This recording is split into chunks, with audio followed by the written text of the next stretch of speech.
Hello friends, দেখো চলে এসেছি আমরা ক্যানিং স্টেশনে। কোথায় যাচ্ছি বলো তো? আমরা সুন্দরবন। এই যে আমাদের বুকিং স্লিপ দেখতেই পাচ্ছ। এই প্রথমবার আমরা যাচ্ছি সুন্দরবন ঘুরতে, তাও আবার সাগর সঙ্গম ট্রাভেলসের সাথে।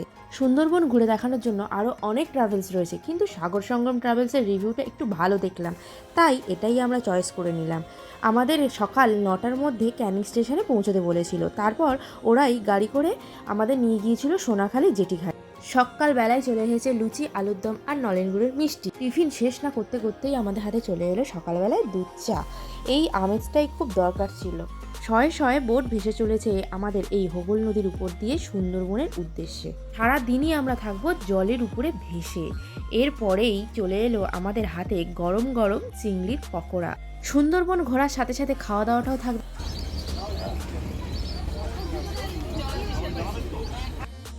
বললাম তাই হচ্ছে।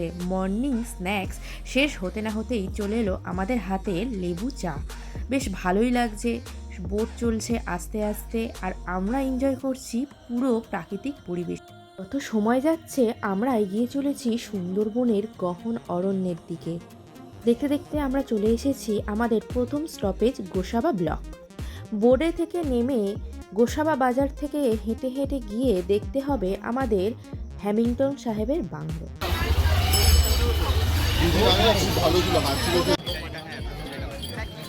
স্থানীয় মানুষেরা বলেন লন্ডন সাহেবের বাংলো। বাংলোটি পুরো কাঠের তৈরি, আপনারা দেখতেই পাচ্ছেন।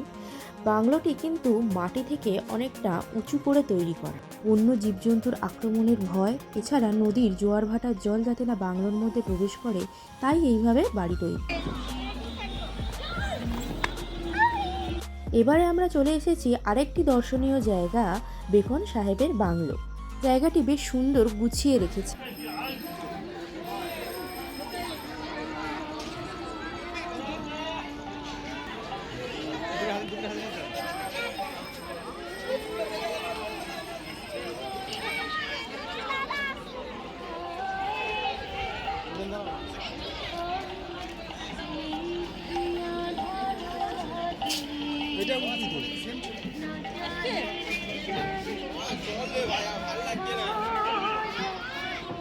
বাংলোতে প্রবেশ করার জন্য টিকিট কেটে নিতে হলো। 5 টাকা করে পার হেড লেগেছিল। আদ্রিতা ভেতরে পার্ক দেখে আনন্দে আত্মহারা হয়ে গিয়েছিল। যাই হোক, এই বাংলোটিও কাঠের তৈরি এবং মাটি থেকে অনেকটা উঁচু করেই বানানো। সামনের জানালাগুলো দেখো, এই জানালাগুলো কি সুন্দরবন উন্নয়নের জন্য রবীন্দ্রনাথ ঠাকুরও আসতেন বেকন সাহেবের সাথে দেখা করতে এই বাংলোতে। তখন তিনি এই বাংলোতেই থাকতেন। সবাই ফটো তুলছে দেখছি, নিজেদের ভ্রমণের স্মৃতি নিয়ে যাওয়ার জন্য। তাই আমরাও কিছু তুলে নিলাম। এবারে চলে যাব আমরা জেটিঘাটে। বোট ঘাটে নোঙর পড়েছে, এবার আমরা একে একে লাইন দিয়ে বোটে উঠে পড়ব। বোটে উঠে দেখি লাঞ্চের জন্য ডেকটা পুরো তৈরি করে দিয়েছে টেবিল পেতে। আমরাও দেরি না করে বসে পড়লাম। দিয়ে গেল সাদা ভাত আর ঝুরি আলু ভাজা, মুগের ডাল।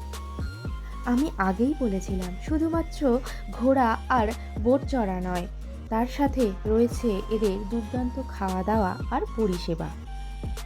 এবারে আমাদের দিল ভেটকি মাছের ঝাল। দেখো, মাছের সাইজগুলো কিন্তু ঠিকঠাকই রয়েছে, আর মাছটা ভীষণই ফ্রেশ ছিল।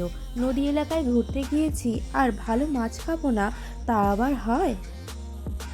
এই যে দেখো খাচ্ছে, আর পুরো গদগদ মুখে তাকিয়ে আছে, আর ভালো ভালো রিভিউ দিচ্ছে। একটু বলো। Thank you. Hello by.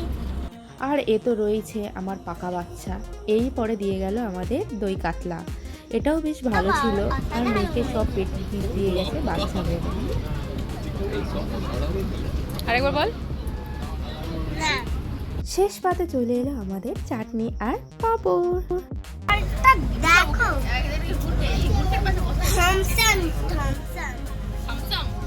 খাওয়ার পরে আমরা বোটে নিচের জায়গায় চলে এসেছি, যেখানটাতে অনেকগুলো বেড পাতা রয়েছে খাওয়া দাওয়ার পরে বিশ্রাম নেওয়ার জন্য। আস্তে আস্তে কিন্তু আমরা এগিয়ে চলেছি সুন্দরবনের গহন অরণ্যের দিকে, আর আবিষ্কার করে চলেছি সুন্দরবনের প্রাকৃতিক সামাজিক বৈচিত্র্য, পশু পাখি ও মানুষজনদের বসবাসের বৈচিত্র্য। বোটের নিচে বসে গল্প করতে করতে আমরা এগিয়ে চলছি পাখিরালয়ের দিকে। আর এরপরে চলে এলো আমাদের হাতে পেয়ারা। দুপুরবেলা খাওয়ার পরে এরা অবশ্যই একটা করে ফল দেয়।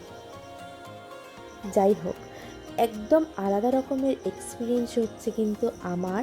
কোথাও তাড়াহুড়ো নেই, কোথাও যাওয়ার নেই, শুধুমাত্র চোখ দুটো বড় বড় করে জঙ্গলের দিকে তাকিয়ে থাকো।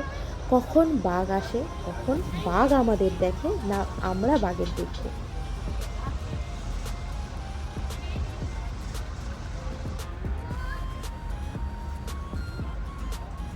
এইসব ভাবতে ভাবতে আমরা কখন যে চলে এলাম পাখিরালয় জেটিঘাটে। এখানেই দিয়েছিল আমাদের দুদিনের হোমস্টে। ভালো ছিল হোমস্টেটি। ঘুরতে এসে ঘরে থাকতে একদমই নারাজ আমি, কিন্তু বিকেলে টিফিনটা দেওয়ার অপেক্ষায় ছিলাম। বিকেলে দিয়েছিল চিকেন পকোড়া আর চা। বেরোবার তাড়াতে এই ভিডিওটা আর করা হয়নি। এই যে বেরিয়ে পড়েছি, এটা হোমস্টের একটা সাঁকো তৈরি করে রেখেছে পুকুরের উপর থেকে। আমরা যাব এখন পাখিরালয় বাজারে, যেখানে প্রচুর রকমের জিনিস বিক্রি হচ্ছে। তোমরা নিজেদের জন্য বা প্রিয়জনদের জন্য শপিংও করতে পারো এখান থেকে। আমি ভিডিও করছি দেখে এরা সবাই দেখি একে একে হাত নাড়ছে। অনেক দূর থেকেই গন্ধটা আসছিল, কাছে এসে দেখি ও কাবাব। কিন্তু এদের খাওয়া দাওয়ার যা পরিষেবা দেখলাম, বাইরের কোনো কিছু কিনে খেতেই হবে না।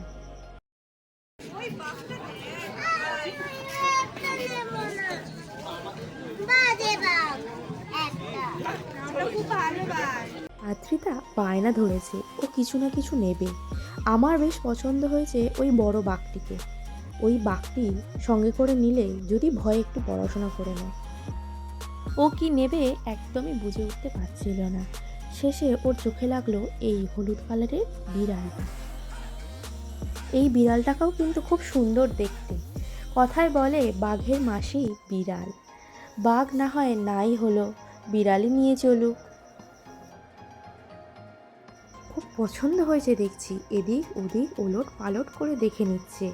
কতক্ষণ যে ওর কোলে থাকবে সেটা আমারও দুশ্চিন্তা হচ্ছে। কিছুক্ষণ পরে না হয় ও রাস্তাতেই গড়াগড়ি খায়। বাবা বলছিল এই ময়ূরটাও ভালো। সত্যি এখানে সব টয়গুলো খুবই সুন্দর দেখতে। আমার এই পেঁচাটাকে খুব পছন্দ হয়েছে। ওরে বাবা, চলছে প্রচুর আদর আর ভালোবাসা। কতক্ষণ যে এই ভালোবাসা টেকে সেটা আমিও দেখব। চলে গেলাম অন্য একটা দোকানে। এই বিটসের ব্রেসলেটগুলো ভীষণ ভালো লাগে, কালারফুল, তাই কিছু নিলাম। বোনও অন্য কিছু নিল। এবারে চলে গেলাম কোথায় রয়েছে আমাদের বোটগুলো তা দেখার জন্য।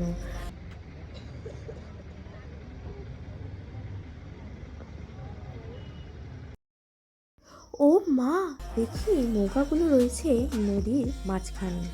কেননা যদি হাঁটার সময় নৌকা আটকে যায় তাহলে বার করতে খুব মুশকিল হয়ে যাবে, তাই ওরা মাঝ নদীতেই ভেসে রয়েছে।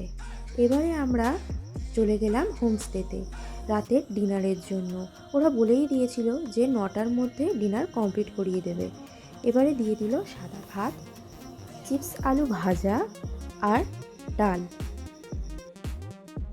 আগেই বলেছি খাবার দাবারের মান এদের অনেক ভালো।